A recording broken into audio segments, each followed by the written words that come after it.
दोस्तों नमस्कार। तो मैंने सोचा कि कोई ऐसा व्यक्ति हो जिसको पॉलिटिक्स को भी समझ पा रहा हो और देश दुनिया को भी देखा हो और करीब से देखा हो, और राष्ट्रभक्ति की तो खैर कोई बात ही नहीं हो। ऐसे लोग में से ही मैंने एक बेगूसराय के ऐसे महान विभूति से बात मैं आपको कराऊंगा आज। जी हाँ, आप बिल्कुल ठीक समझ रहे हैं। लोकसभा चुनाव में गिरिराज सिंह को बैकफुट पर खड़ा कर देने वाला शख्स, देश के दुश्मनों को मार भगाने वाला शख्स, विंग कमांडर रंजीत। जी हाँ, बहुत स्वागत करता हूँ श्रीमान आपका। और बहुत सारी बातें हुई हम लोगों में, आपने सुना ही इंट्रोडक्शन में कि लोकसभा चुनाव में एक चर्चा जो बड़ा आम हो गया था कि संविधान को बदल दिया जाएगा। ऐसी हालत में क्या लगता है कि इस देश में कभी ऐसे भी मौके आएंगे? संशोधन होना अलग की बात है, लेकिन संविधान बदल देना ये एक अलग की बात है। तो संविधान बदलने का जो कहानी था, वो कहानी आपको कैसा लगता है? पंकज जी, सबसे पहले तो आपको मेरा सादर नमस्कार और बीटी न्यूज़ के सभी दर्शकों को मैं अपनी तरफ से सादर नमस्कार करूंगा। आपका सवाल बहुत ही एप्ट है आज की परिस्थिति में। देश का संविधान, भारत का संविधान, बाबा साहब अम्बेडकर के द्वारा लिखा गया ये संविधान, दुनिया का सबसे बड़ा लिखित संविधान, इतना कमज़ोर नहीं है कि कोई एक विशेष दल, कोई एक विशेष व्यक्ति, कोई एक विशेष विचारधारा के दम पर उसको बदल डाले। जो लोग ऐसा कह रहे थे, मैं उनकी बातों से सहमत नहीं हूँ। कहीं न कहीं वो एक चुनावी बातें थी, चुनावी जुमला भी बोल सकते हैं। ठीक उसी तरह से जैसे कि कुछ लोग चुनावी नारों के दम पे शायद जुमला दे रहे थे कि अब की बार 400 पार, उसी तरह दूसरे लोग ये बोल रहे थे कि अगर 400 पार हो गया तो संविधान को बदल दिया जाएगा। मेरे ख्याल से ये दोनों ही बातें अति वाली बातें। नहीं, जैसे कि अभी परिस्थितियां जो हैं, ये मैं अपने तमाम दर्शकों, तमाम फॉलोअर्स, तमाम व्यूवर्स से कहना चाहूँगा कि इस वीडियोस को आप लोग किसी साक्षात्कार के दृष्टिकोण से ना देखेंगे। ये दो पढ़े लिखे नागरिकों के बीच की बातचीत है। आज मैं भी कोई पत्रकारिता नहीं कर रहा हूँ। मेरे हाथ में ये बीटी न्यूज़ का लोगो इसलिए है कि जिस तरीके से किसी फौजी भाइयों के लिए राष्ट्रीय झंडा होता है हाथ में, तो उसे गौरव महसूस होता है। मेरे हाथ में भी आप देखिए कि मैंने बीटी को गुदबा डाला है। तो ये चीज़ है दोस्तों, इसलिए ये माइक है। और दूसरी चीज़ कि आवाज़ आपको सही सही मिले, ये भी बात है। सर, कार्यपालिका की बात कर लीजिए। संविधान में 4 चीज़ का मुख्य रूप से, कार्यपालिका की बात कर लीजिए, विधायिका की बात कर लीजिए, न्यायपालिका की बात कर लीजिए। और न्यायपालिका में भी तो अब लोग सुप्रीम कोर्ट तक के जजमेंट को ठुकराते हैं, उस पर कटाक्ष करते हैं, कमेंट करते हैं, सहमत नहीं होते हैं।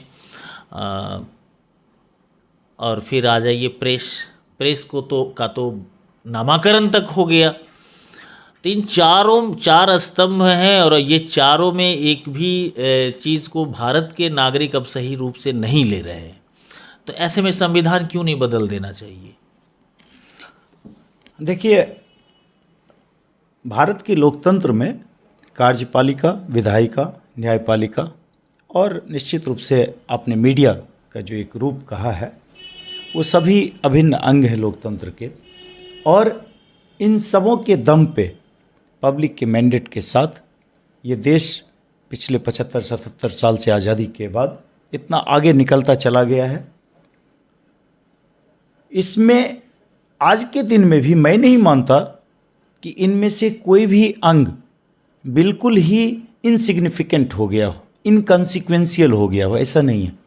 सभी का अपना रोल है और सभी का अपना महत्व है। चाहे आप पत्रकारिता की बात कर लें, मीडिया की बात कर लें, यहाँ भी अनेकों, सैकड़ों, हजारों ऐसे पत्रकार हैं जो निष्पक्ष पत्रकारिता कर रहे हैं, लेकिन कुछ ऐसे हैं जिनके कारण से कई बार प्रश्न चिन्ह उठता है।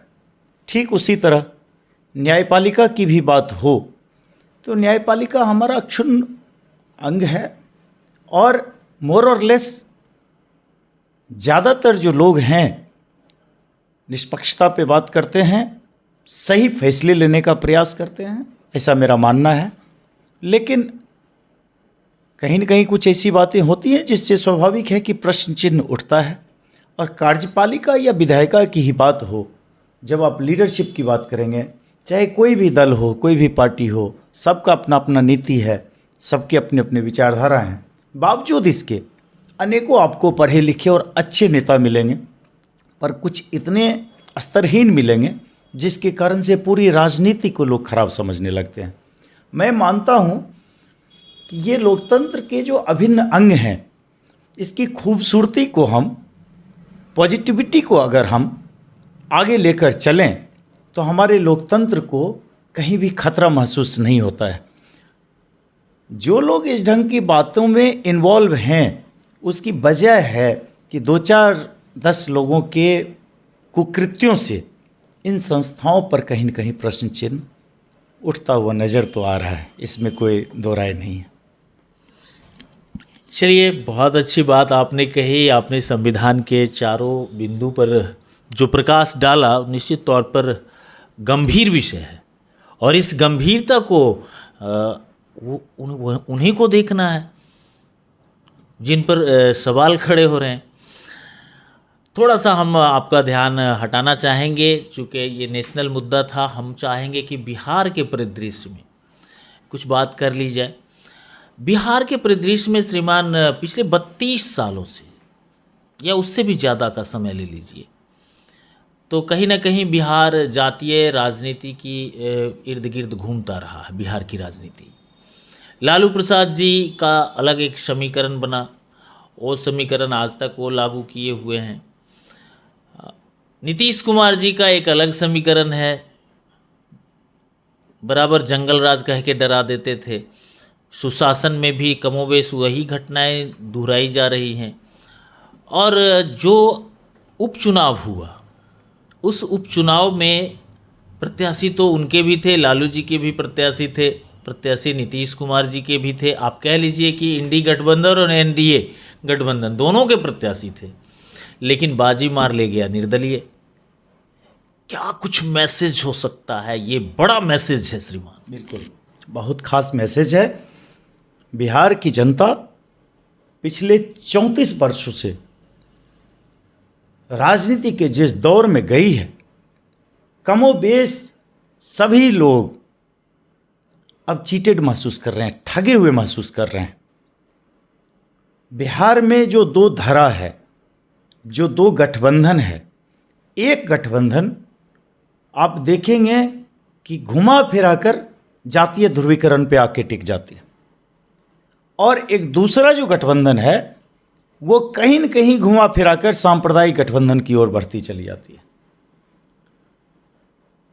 आम जनता जो है, ना तो उनके हित में जातीय गठबंधन ध्रुवीकरण सही है और ना ही जातिगत ध्रुवीकरण, खास करके जब ये राजनीति में जा रहा हो।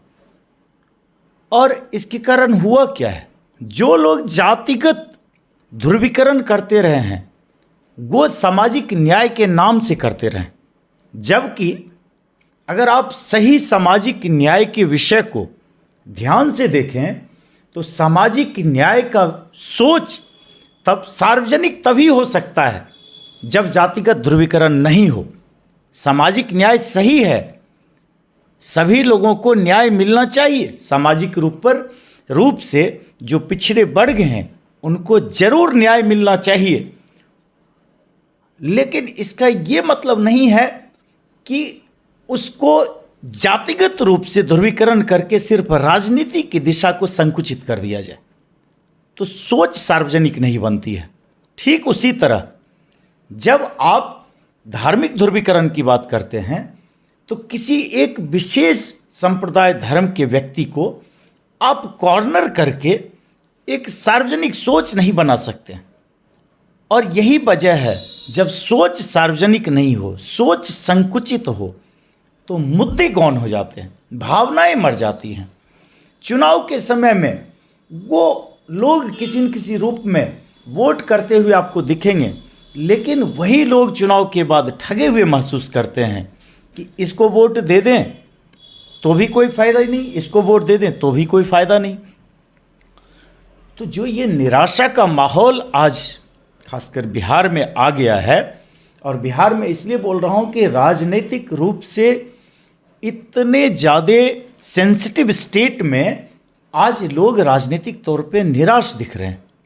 लोगों को लगता है कि अंधकार है, कुछ होने जाने वाला नहीं है। तो जब आप इसी बोल रहे हैं कि एक कैंडिडेट जो कि किसी गठबंधन और किसी दल के ना हो, किसी पार्टी के ना हो, किसी सिंबल पे ना लड़ रहे हो, और ऐसे निर्दलीय कैंडिडेट का जीत जाना एक तीसरे विकल्प की ओर इशारा करता है कि आज बिहार की जनता को एक तीसरा विकल्प चाहिए, जो मुद्दों की राजनीति की बात करे, जो विचारधारा की राजनीति की बात करे, जो विकास की राजनीति की बात करे, जो रोजगार की बात करे, जो पलायन को रोकने की बात करे, और कहीं न कहीं उद्योग को बढ़ावा देने की बात करे, बिहार को अन्य राज्यों की तुलना में उस स्तर पे विकसित करने की बात करे। और जब हम सपने देखना शुरू करेंगे इन चीज़ों की, तभी हम जा कर के उसको मूर्त रूप दे सकते हैं। इसलिए आज जो तीसरे विकल्प की तलाश है, उसी तीसरे विकल्प के कारण आप निर्दलीय कैंडिडेट को जीतते हुए देख रहे हैं। कौन हो सकता है तीसरा विकल्प में? इस देश में कई सारी चीज़ें चर्चा में रही, स्वराज, पूर्ण स्वराज, अब जन स्वराज।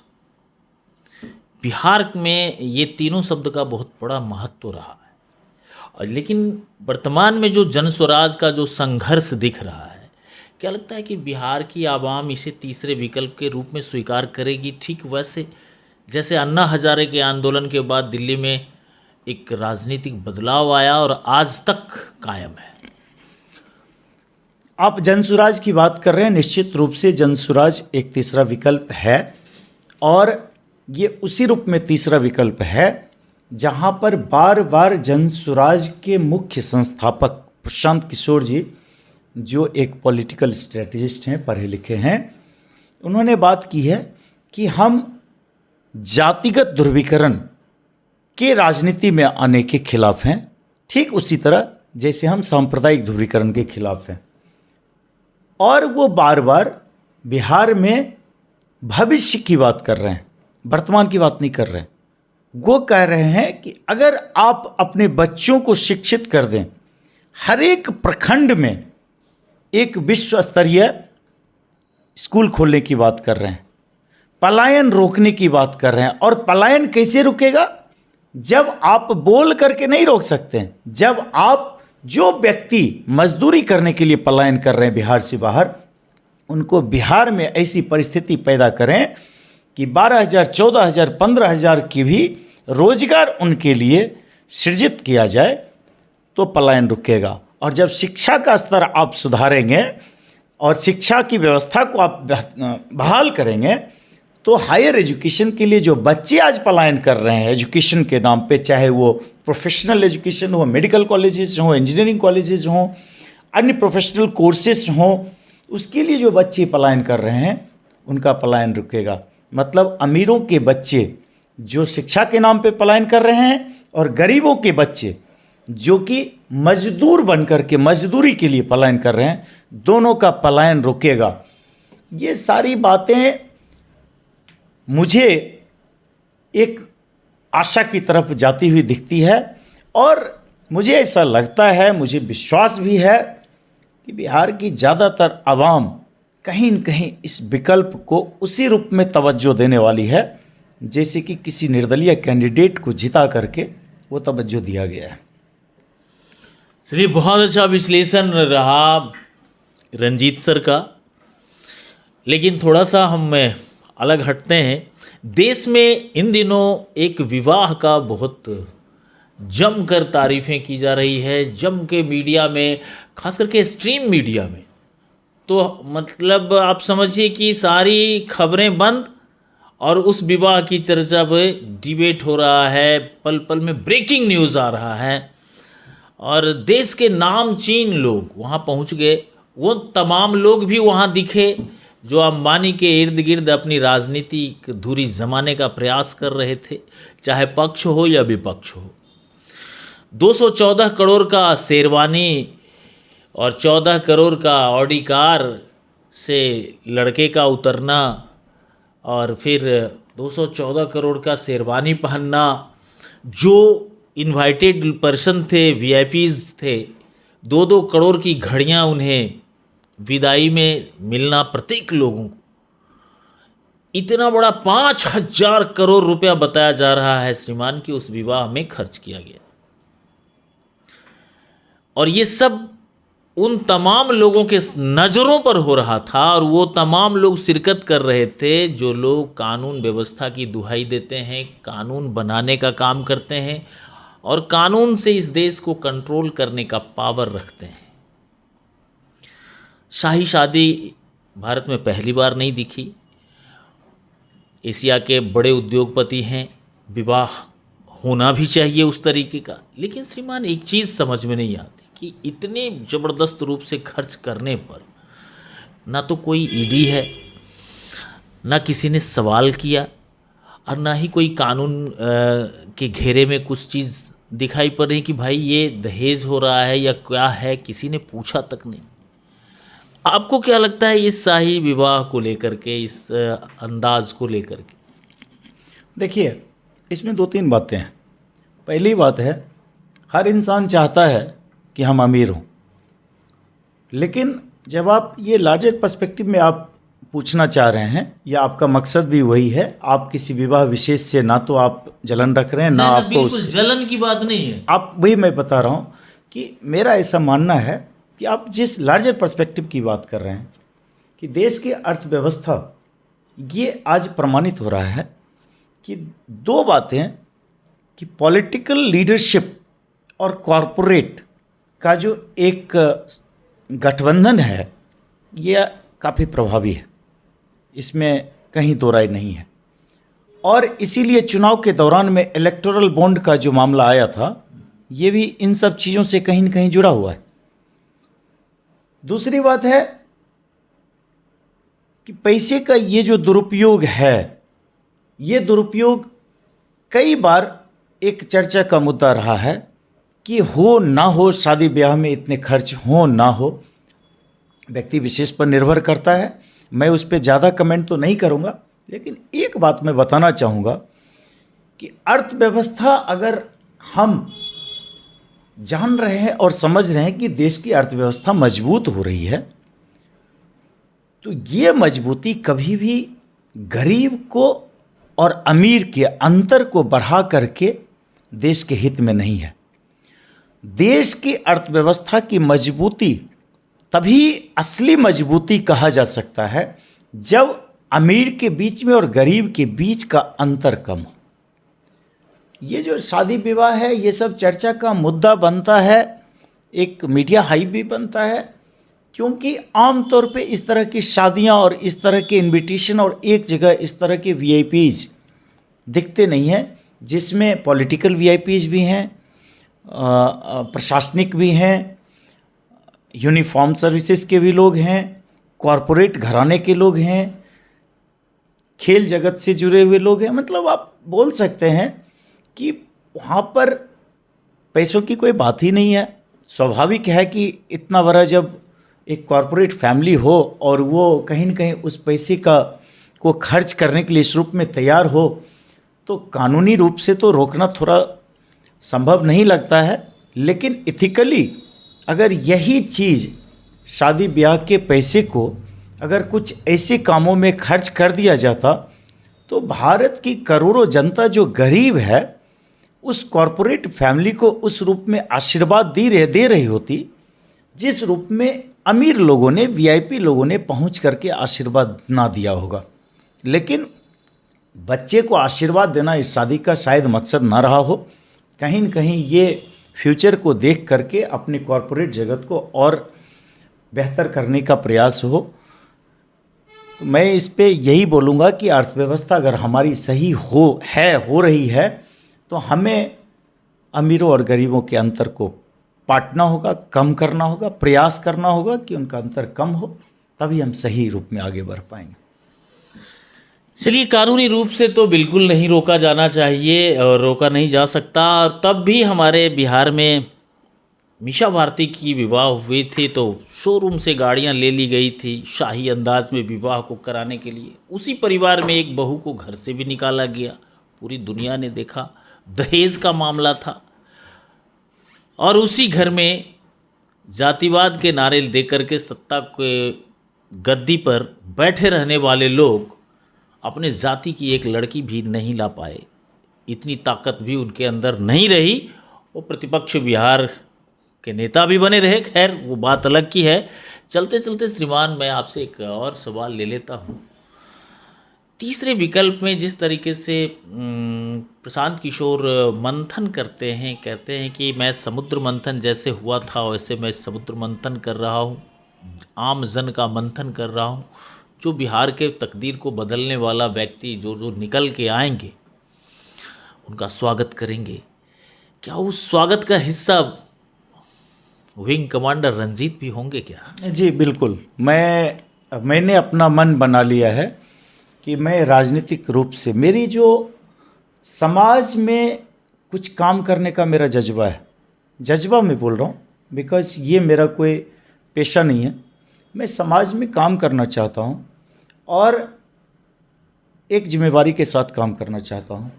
कहीं न कहीं समाज को शायद इन चीज़ों की ज़रूरत भी है। मेरा जो जज्बा है वो अनेकों लोगों का जज्बा होना चाहिए और मैं इस जज्बे के साथ काम करना चाहता हूँ। और जब सामाजिक दायित्व का निर्वहन करना चाहता हूँ तो लोगों का एस्पिरेशन बढ़ता है, लोगों की अपेक्षाएं बढ़ जाती हैं। उन अपेक्षाओं को पूरा करने के लिए राजनीतिक व्यवस्था में भागीदारी करना कहीं न कहीं ज़रूरी महसूस होता है, क्योंकि बिना राजनीतिक रूप से एक्टिव हुए और बिना कहीं न कहीं एक रिस्पॉन्सिबिलिटी और अथॉरिटी मिले हुए मैं पब्लिक की सेवा नहीं कर पाऊँगा। इसलिए मेरा प्रयास रहेगा कि मैं राजनीतिक रूप से एक्टिव हूँ पब्लिक के लिए और मुद्दों के लिए, तरह तरह की जो इच्छाएं हमारे अंदर है उसके लिए। लेकिन कैसे होगा, क्या होगा, जनसुराज में जुड़ चुका हूँ, अब कैसे होगा ये पार्टी के ऊपर निर्भर करता है किस रूप में इसको आगे बढ़ाया जाता है। चलिए, बड़ी बहुत अच्छी खुलासा हमने विंग कमांडर रंजीत से करवाई। आपको बातचीत में आपने बहुत गंभीरता से सुना होगा।